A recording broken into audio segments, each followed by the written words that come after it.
Buenos Aires, eine Stadt, die den Fußball nicht einfach nur lebt. Sie brennt für ihn. Hier wird Fußball nicht nur gespielt, hier tobt ein Glaubenskampf. Und einer dieser Kämpfe überragt alles. Blau und Gelb, Weiß und Rot. Ein Spiel, das Familien entzweit. Ein Spiel, das nicht nur eine Stadt teilt, sondern ein ganzes Land. Zwei Seiten eines Landes, die sich seit Generationen bekämpfen und verachten. Der Superclásico ist kein Spiel. Er ist das lauteste, wildeste, beeindruckendste Fußballereignis der Welt. Ein Tag, an dem ganz Argentinien den Atem anhält. Lärm, Wahnsinn, Stolz, Schmerz. Er ist das Herz des Landes und manchmal auch seine offene Wunde. Ist das wirklich das größte Spiel der Welt? Ich finde es raus.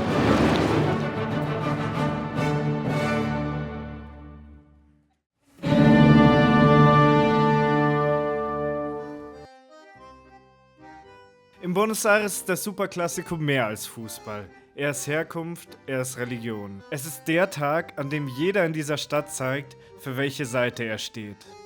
Todo lo contrario a lo que yo quiero ser, son lo peor del país. Me daría vergüenza ser de River. Mi abuela vivía en La Boca, vive a media cuadra de la cancha de Boca y mis tíos son todos de Boca, así que está tipo la rivalidad en la familia del clásico. Sí, pero no los vemos juntos. Yo me junto con los de River a verlo y la otra parte de mi familia se junta con los de Boca, se juntan entre ellos. Um zu verstehen, was das bedeutet, muss man dorthin, wo alles angefangen hat. Hier nach La Boca. Enge Gassen, Wellblechfassaden, Häuser, die aussehen, als hätte sie jemand selbst gezimmert. Und das ist auch meistens so. Hier sieht es teilweise immer noch so aus wie damals.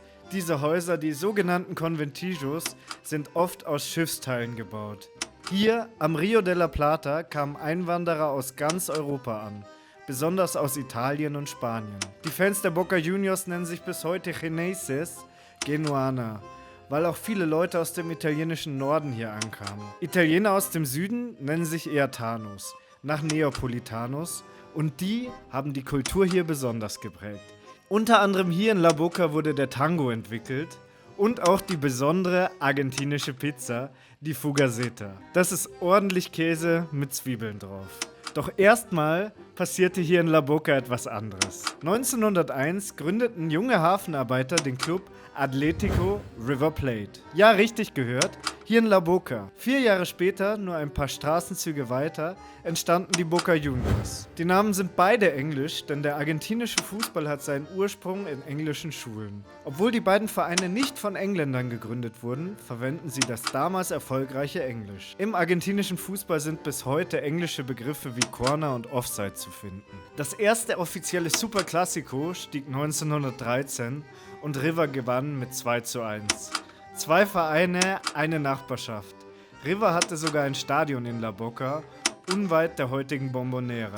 Heute ziert den Platz ein Graffiti von Diego Maradona. 1923 zog River aber bereits weiter Richtung Norden nach Recoleta. Nun waren die Boca Juniors also der alleinige Herr im Viertel.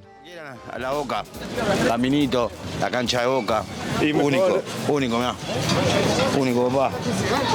Todo sentido. Beide Clubs erheben natürlich den Anspruch, die größten in Argentinien, wenn nicht gar der Welt zu sein.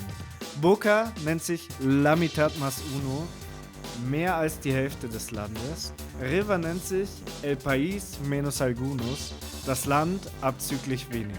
Und beide Fangruppen beanspruchen für sich, die größte Volksbewegung der Welt zu sein. Und wenn man die Club-WM gesehen hat, könnte man das auch meinen. Ob das wirklich stimmt, kann niemand genau sagen, nur eines. Irgendwo dazwischen entsteht dieser Wahnsinn, der die Stadt jedes Mal wieder spaltet. Boca, el más grande del mundo porque más que nada por la hinchada, mirá. River simboliza pasión, mucho sentimiento. Nada, yo creo que la mayoría de los que estamos acá, hoy en día dejamos muchas cosas de lado para estar acá. Y eso no se compara. Somos el club más grande del mundo, uno de los más reconocidos en todo el mundo, donde hay un argentino, siempre hay un hincha de Boca. Porque es el club que tiene más hinchas, uno de los más hinchas del mundo, más socios. Tiene la cancha más grande de América y es el que más copas tiene en Argentina. Más popular Boca. mucho fanatismo. Acá somos grandes de verdad.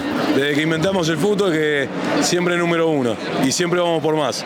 Eso es River. 1931 bekam die Rivalität ihren ersten Skandal. Beim ersten professionellen Superclásico am 20. September standen sich die Boca Juniors und River im alten Stadion an der Bransonstraße gegenüber, dem Vorgänger der Bombonera. Nach nur 28 Minuten brach River das Spiel ab, nachdem 3 Spieler vom Platz gestellt worden waren. Die Polizei musste eingreifen, das Stadion brannte in Teilen.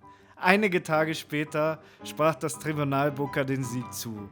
Schon da wurde klar, Kämpfe und Drama gehören zum Superclásico. 1933 zog River noch weiter nach Norden, nach Núñez. Dorthin, wo das Land teuer war, die Häuser größer und die Straßen breiter. Und mit diesem Umzug sind wir schon bei der heutigen Situation. Eine Trennung, die sich bis heute durch die Stadt zieht. Boca blieb der Verein der Einwanderer am Hafen, River wurde der Verein für die, die es geschafft hatten, in der neuen Welt Erfolg zu haben. Denn River Plate wurde schnell zu einem Symbol des Erfolgs. Sie wurden Los Millonarios, die Millionäre genannt. Der Spitzname stammt aus eben jener Zeit, den 1930er Jahren, als River Plate als erster Club des Landes teure Spieler einkaufte. Für die einen war es Ambition, für die anderen Arroganz. Sie bauten auch ein Stadion, das größer war als alles zuvor, das Monumental. Ein Betonkoloss, weiß und makellos, ein Symbol für Disziplin und Macht. Über die Woche vor dem Superclásico habe ich ja bereits ein Video gemacht. River taumelt gerade und die Fans haben sich dank der Konzerte von Dua Lipa nicht einmal zum Abschlusstraining am Monumental versammeln können. Dafür hat Dua Lipa dieses Spiel hier in der Bombonera besucht. Anders die Boca-Fans, die haben dem Teamhotel am Abend vorher einen Besuch abgestattet. Es gab riesiges Feuerwerk und schon vor Beginn des Superclásicos eine Boca-Straßenparty. In diesem Clásico stehen also alle Vorzeichen für einen Sieg von Boca. Schauen wir mal, ob das die Mannschaft auch hinkriegt. Es como te digo, siempre vamos a estar bancando. No importa si por ahí este no fue el mejor año deportivo del club, el hincha sigue estando, está copando el barrio, está feliz de venir. Nosotros somos Boca y eso es más importante que cualquier resultado. Aber die größten sportlichen Krisen machte River durch. 1966 verlor River Plate das Finale des Copa Libertadores gegen Peñarol nach einer 2:0-Führung. Eine Woche später, beim Ligaspiel gegen Banfield, warfen gegnerische Fans eine lebende Henne aufs Spielfeld. Ein rotes Band um den Hals in den Vereinsfarben. Sie schrien Gallinas, Hühner. Der Spitzname aus jeder Zeit, der blieb bis heute. Boca-Fans nennen River nur Gallinas und spotten so über die nervösen River-Fans. Die übernahmen ihn später selbst. Las Gallinas, die Hühner, die fallen, aber immer wieder aufstehen. Im Gegenzug nennen die River-Fans die Boca-Fans Bosteros. Vom Wort Bosta, Pferdemist oder Dung, weil früher viel Pferdemist im Viertel zu finden war. Andere nennen sie Chanchos, Schweine, wegen des Geruchs der alten Hafengassen. Aber Boca nimmt das alles, dreht es um und macht es zu Stolz. Aktionen der Gegenseite werden hier oft für sich vereinnahmt. River-Fans ließen 2012 in einem der letzten Superclásicos mit Gästefans einen riesigen Schweineballon vor dem Gästeblock von Boca steigen. Aber anstatt sich der kreativen Aktion geschlagen zu geben, sangen sie, dieses Schwein steigt niemals ab und machten es so zu ihrem Kult. Warum das wichtig ist?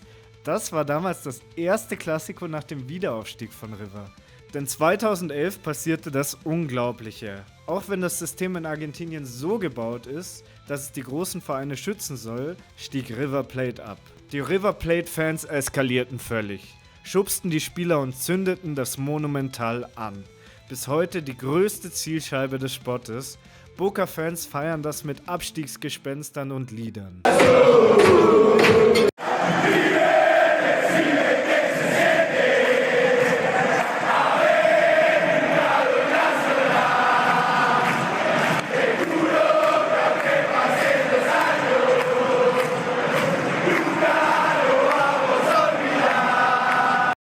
Aber Boca blieb in den letzten Jahren natürlich nicht oben auf, denn River gewann das Skandalfinale des Copa Libertadores am 9.12.2018, 7 Jahre nach ihrem Tiefpunkt. Es musste wegen eines Angriffs auf den Bus der Boca-Spieler verlegt werden, ausgerechnet nach Madrid.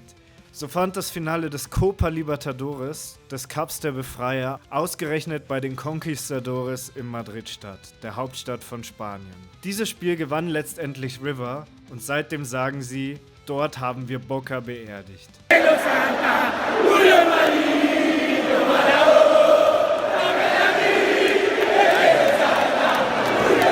Und tatsächlich, seitdem schien es, als hätte River die Oberhand. Doch das könnte sich genau heute ändern, 7 Jahre nach dem Tiefpunkt. Denn Boca könnte River in eine tiefe Krise stürzen. Y hoy está luchando para ingresar a la Copa Libertadores del año que viene. Y Boca hoy tiene la posibilidad de hundirlo. Bei beiden Vereinen waren diese Saison Legenden am Werk. Die wissen, wie es geht. Aber wer sind die Legenden hier? Diego Armando Maradona, Román, Martín, Carlito, Rojitas. Román es nuestro máximo ídolo, pero el Diego lo más grande que pasó por nuestro club, porque el Diego es todo, el Diego Boca. ¿Riquelme?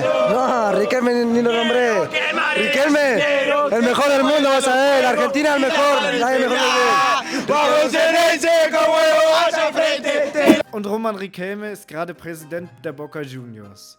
Er holte Ángel Miguel Russo, der leider diese Saison verstorben ist. Für ihn übernahm Claudio Ubeda. Auf der anderen Seite Marcelo Muñeco Gallardo, eine absolute River-Ikone. Als Trainer hat er River geprägt wie kaum ein anderer. 8 Jahre, 2 Libertadores-Titel, unzählige Emotionen. Schon als Spieler hatte er die Libertadores mit River gewonnen. Gallardo steht für Disziplin, Kontrolle, für den modernen internationalen River-Stil. Vor dem Spiel hat River mit ihm verlängert, um zu zeigen, wir halten an ihm fest, egal was passiert. Und wenn man wissen will, wer diese beiden Vereine wirklich sind, dann muss man nur ihre Stadien ansehen. Denn hier in Argentinien spiegelt das Stadion den Charakter des Vereins. La Bombonera, ein Name, der eigentlich gar nichts mit Fußball zu tun hat. Er bedeutet Pralinenschachtel, weil der Architekt José Luis Delfini in den 1930er Jahren improvisieren musste. Er musste mit dem arbeiten, was da war. Einem kleinen, unregelmäßigen Grundstück mitten im Viertel. Die Tribünen wuchsen steil nach oben, eng an eng, fast senkrecht, bis sie die Form einer Box bekamen. Wie eine Schachtel voller Schokolade. Und als der erste Journalist das Stadion sah, sagte er, Parece una bombonera. Sieht aus wie eine Pralinenschachtel. Also, der Name blieb. Doch aus der Not wurde Magie, das wohl berühmteste Stadion der Welt. Die Bombonera ist kein Bauwerk, sie ist ein Gefühl. Wenn man sie betritt, spürt man, wie nah alles ist. Wie klein der Platz wirkt, wie steil die Tribünen sind. Die Wände sind so steil, dass die Fans fast über den Spielern hängen.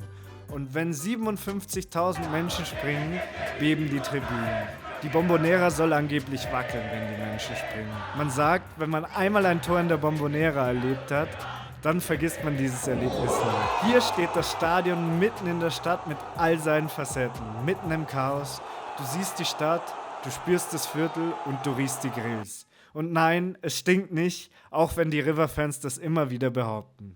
Algo que si no lo viven no lo van a entender nunca en la vida. Tenés que venir y vivirlo, porque si no jamás lo van a entender. Así, es tal cual. Creo que, bueno, yo hace poco estuve en Alemania, allá en Berlín, y creo que como ustedes tienen la noche, viste, la joda, lo que se dice el salir de fiesta y todo, bueno, acá tenemos el fútbol. Vos sabés, allá adentro fiesta, amigo, fiesta. El ambiente es la bombonera, como dice el arte. Apasionado, amor en vivo. Boca es vida, amigo. Boca te vas a olvidar todo. Weit weg vom Chaos, im wohlhabenden Viertel Núñez, wo die Straßen geordnet sind und die Häuser schön, da steht das Estadio Monumental. Es wurde 1938 eröffnet und ist ein Monument im wahrsten Sinne. Kein Geruch nach Asado, sondern direkt der Blick auf den Rio de la Plata. Hier riecht es nach frischer Farbe und VIP-Catering. Und trotzdem, es hat seinen eigenen Zauber, weil man spürt, dass dieser Verein sich nie mit einem gut genug zufrieden gibt. Auch das Monumental hatte in den letzten Jahren einen eigenen rauen Charakter. Hohe Zäune, Stacheldraht, Stehplätze oben mit Stimmung der Los Borrachos del Tablón von den Stehrängen. Aber in den letzten Jahren wurde das Stadion modernisiert. Neue Tribünen, neue Sitze, neue Logen. Die Laufbahn wurde entfernt, die Kurven näher ans Spielfeld gezogen. Bis 2030 soll ein Dach kommen für die Weltmeisterschaft. River will das Gesicht des modernen argentinischen Fußballs sein. Ordentlich, global, erfolgreich. Und genau dazwischen, zwischen Bombonera und Monumental, liegt das Herz dieser Rivalität. 2 Stadien, die wie 2 Welten aussehen und doch dieselbe Stadt atmen. Die Hauptstadt des Fußballs. Und jedes Mal, wenn das Superclásico kommt, prallen diese Welten aufeinander. Man spürt es in der ganzen Stadt schon die Woche vorher. Es ist eine unfassbare Anspannung in der Luft. Und man merkt, dass sich jeder zu seinem Verein bekennt. Also legen wir los mit dem Superclásico, dem größten Spiel der Welt. Jetzt ist es soweit. Heute ist der Tag der Tage. Das Superclásico steht an. Boca Juniors gegen River. Und hier in Argentinien wird es nicht größer. Auch in ganz Südamerika wird es nicht größer. Und vielleicht auf der ganzen Welt wird es nicht größer. Eins der größten Spiele der Welt in der Bombonera. Ich bin mega gespannt, wie es wird. Und wir sind hier 4,5 Stunden vor Anpfiff unterwegs Richtung La Boca. Wir freuen uns auf die Stimmung auf der Previa, also beim Vorglühen. Viel Spaß dabei.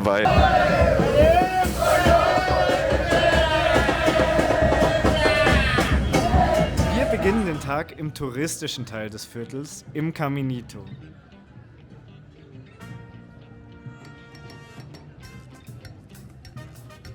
Dann decken wir uns mit Trikots ein und dann geht's weiter ins Viertel.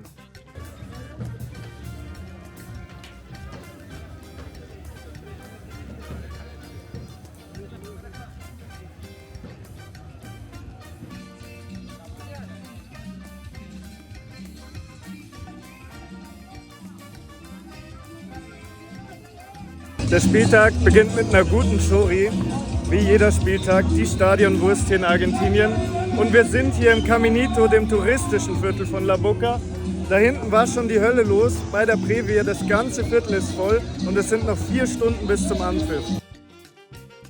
An diesem Stand habe ich unter der Woche schon tolle Interviews bekommen, deswegen ist das der richtige Ort, um loszulegen. Y acá estamos todos re locos por Boca y ganamos 2-0 con la lluvia. Unglaublich chaotisch. Irgendwas zwischen Volksfest und Bürgerkrieg.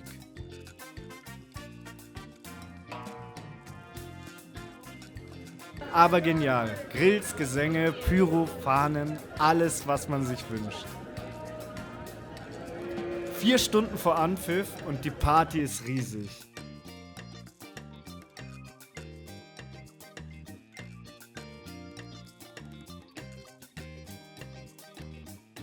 Dann geht's zum Einlass.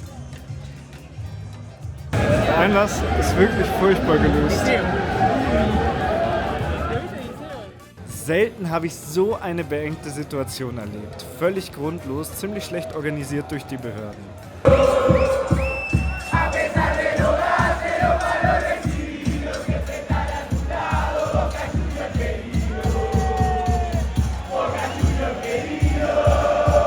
Dann geht es auch schon rein in dieses wunderbare Stadion.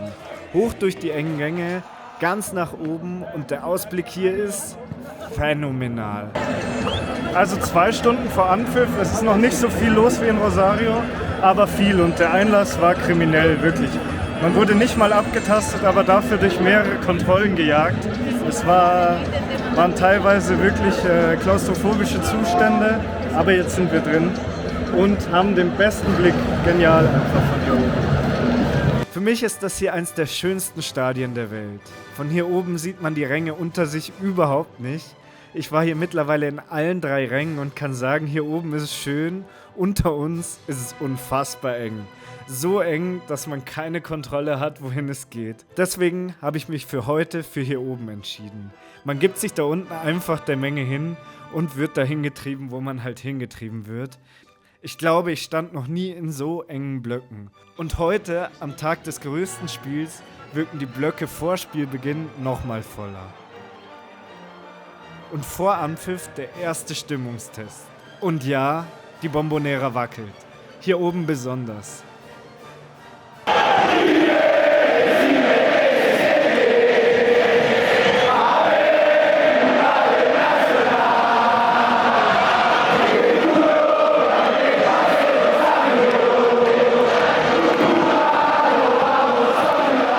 Dann geht es los. Fahnen werden verteilt, Mülltüten voller Papierschnipsel herumgegeben.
Unglaublich viel Konfetti habe ich noch nie gesehen.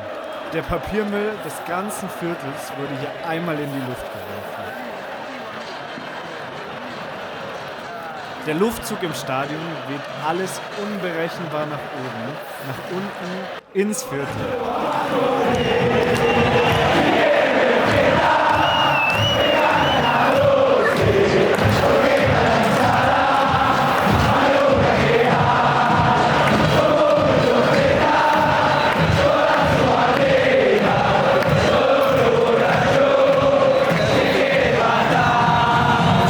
La Doce, die Barra Brava, zeigt alles am Blockfahren, was sie in ihrem Repertoire haben.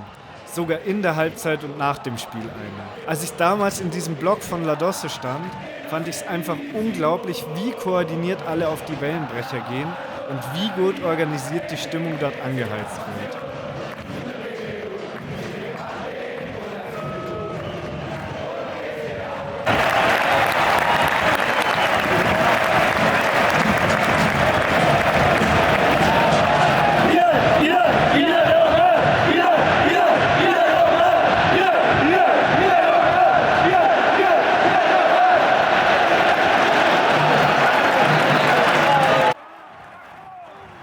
Aber nach dem Anpfiff war dann hier wie so oft bei den Clásicos ein bisschen die Luft raus.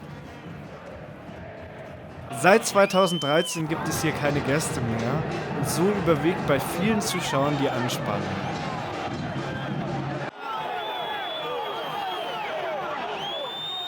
Die Barras gaben alles, aber an den Seiten sitzen die Menschen.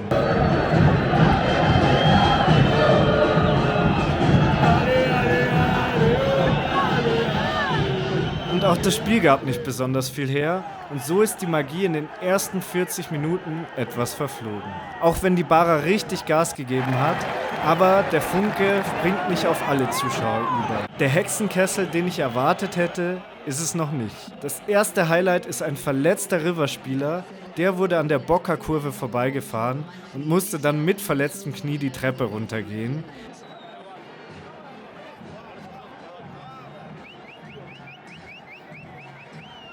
Die Bombonera ist nämlich so gebaut, dass die Kabine der Gästefans unter der Heimkurve ist. Sie sollen das Stadion wackeln spüren, bevor sie einlaufen. Eine coole Konstruktion, aber in diesem Fall eher nachteilig. Aber dann kam die Erlösung, das 1:0.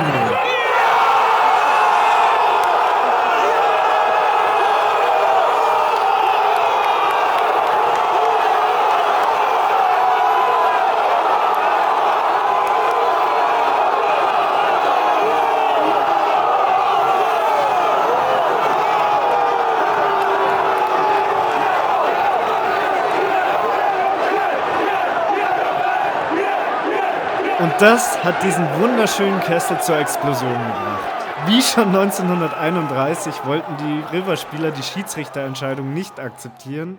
Meiner Meinung nach völlig grundlos. So blieb noch ein bisschen Zeit für die Boca-Fans, das 1-0 zu feiern.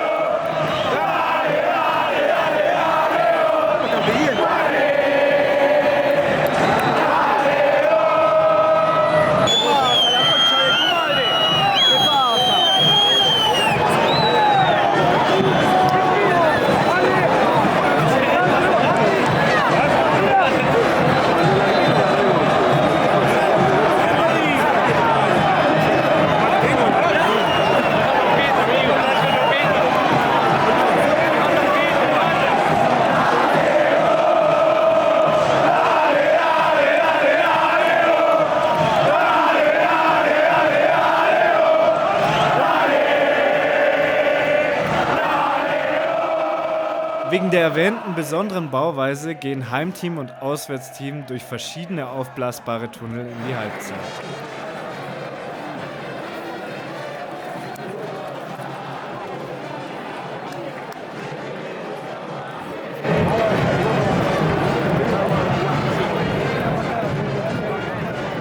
Nach der Pause ging es dann gleich spektakulär weiter. Das 2:0. Oh!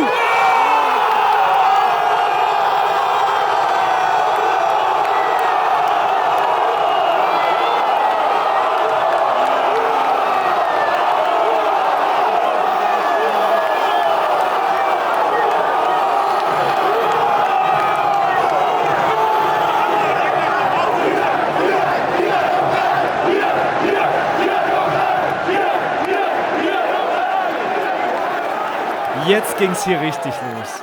Und das Stadion hat im Takt gesungen.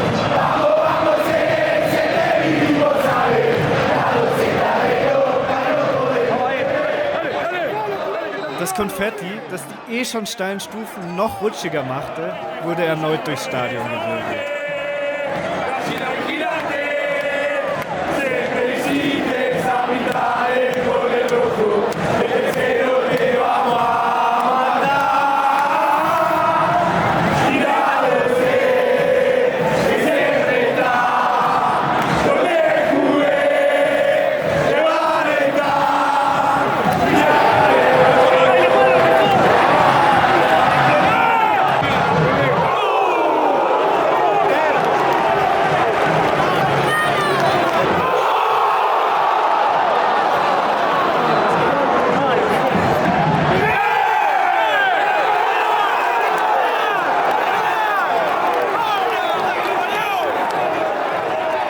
Nach mehreren vergebenen Chancen und einem nicht gegebenen Elfmeter war es dann spruchreif. Das, was mir diese Woche schon von diesem Experten angekündigt wurde. Die Abstiegsgespenster betraten die Zäune, um River an ihren Abstieg 2011 zu erinnern, von dem die Boca-Fans schwören, es die River-Fans nie vergessen zu lassen.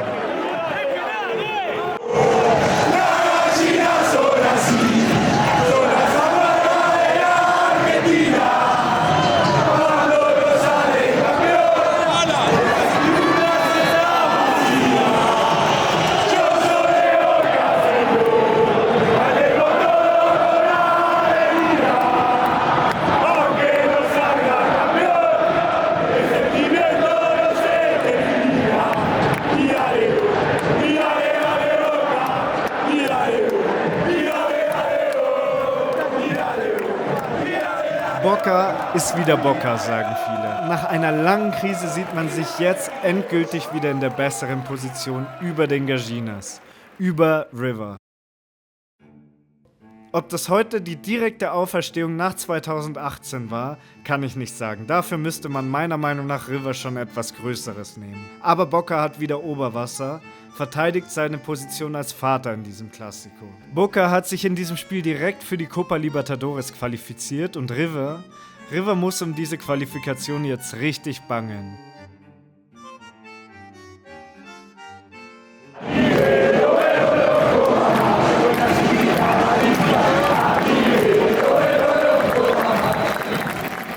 Der Super Clásico, das größte Spiel der Welt und Und ich muss sagen, die Tore haben dem Spiel wirklich gut getan, weil die Stimmung war vor dem Spiel herausragend. Und wenn mich einer fragt, ob die Bombonera wirklich wackelt, ja, das tut sie. Und zwar richtig krass. Zwischendrin ist das Spiel dann vor sich hingeplätschert. Bis zum 1-0, 2-0 und die Siegesfeier können die Boca-Fans eh. Also, großartiges Spiel, hat richtig Bock gemacht und dieses Stadion phänomenal. Also es gibt, glaube ich, kein schöneres Stadion auf der Welt. Hier oben sieht man über die ganze Stadt. Da hinten ist Puerto Madero, ein reiches Viertel. Da sieht man nach La Boca. Da sieht man sogar auf den Rio de la Plata. Großartig.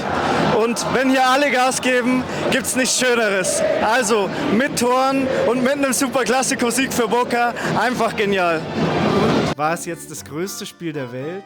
Von den Gegebenheiten definitiv. Stadion, Viertel, Geschichte, ja, ja und ja. Von der Stimmung her, jein. Man muss dazu auch ehrlich sagen, das Superclásico ist natürlich auch El Super Turistico geworden. Aus der ganzen Welt kommen Leute, unter anderem ich, um dieses Spiel zu sehen, und das macht es natürlich schwerer, Stimmung in diesem Kessel zu zaubern. Bei der Siegesfeier hat man gesehen, was hier möglich ist. Es ist unglaublich, dieses Stadion ist einfach eine Wucht. Das war schon eines der besten Spiele, die ich je erlebt habe. Und momentan wird geprüft, ob man zu Klassikos wieder Gästefans zulassen will. Ich glaube, das wäre nochmal ein ganzer Sprung nach vorne in Sachen Stimmung. Also nach wie vor würde ich jedem empfehlen, die Boca Juniors einmal zu sehen, wenn vielleicht auch nicht mit 10.000 anderen Touristen, sondern vielleicht bei einem ganz normalen Ligaspiel. Das war der Superclásico, das größte aller Spiele, und für mich bleibt es das größte aller Spiele, denn die beiden Vereine sind unglaublich groß. Wenn ihr noch mehr über beide Vereine erfahren wollt, dann geht es in unserem Podcast auf Football Was My First Love oder auf Instagram, da könnt ihr auch gerne folgen, oder natürlich hier im Community-Tab. Schreibt auch gerne eure Meinung zu diesem Video hier drunter und freut euch auf die nächsten Videos hier vom argentinischen bzw. südamerikanischen Fußball. Am Tag nach dem Superclásico musste übrigens die Feuerwehr anrücken. Einige der Papierschnipsel hatten Feuer gefangen und Boca hat wegen der Aktion auch eine Verbandsstrafe auferlegt bekommen.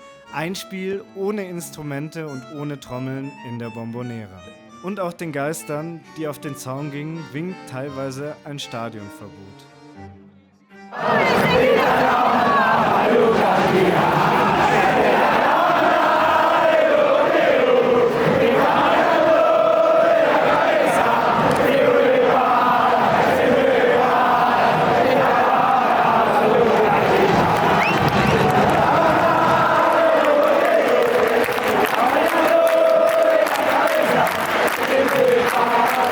Thank you.